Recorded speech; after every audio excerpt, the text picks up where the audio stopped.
दिलेल्या संख्या गटात न बसणारी संख्या कोणती ते शोधायचं आपल्याला. बरोबर. काय दिले? 6, 14, 15 आणि 21. आता हे बघितल्या आपल्या लगेच लक्षात येते त्रिकोणी संख्याचं. बरोबर.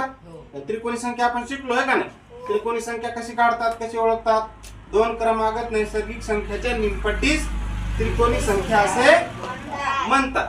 म्हणजेच आपण काय करतो, दोन क्रमागत संख्या म्हणजे 1 गुणिला 2/2 करतो. बे 1 बे म्हणजे 1 ही त्रिकोणी संख्या आहे.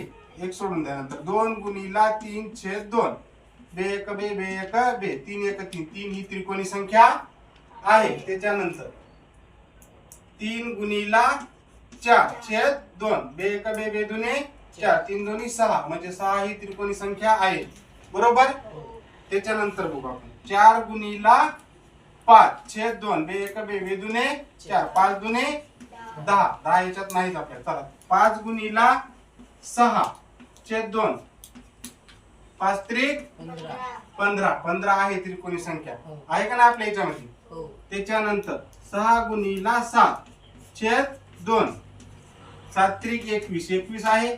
21 ही पण त्रिकोणी संख्या. 14 आली का याच्यामध्ये आपल्याला पहिल्यापासून? आली का? नाही. चला मग कोणता येणार? ही त्रिकोणी संख्या आहे का? संख्या गटात बसेल का याच्या? नाही. बरोबर. 21 6 15 ह्या त्रिकोणी संख्या आहेत.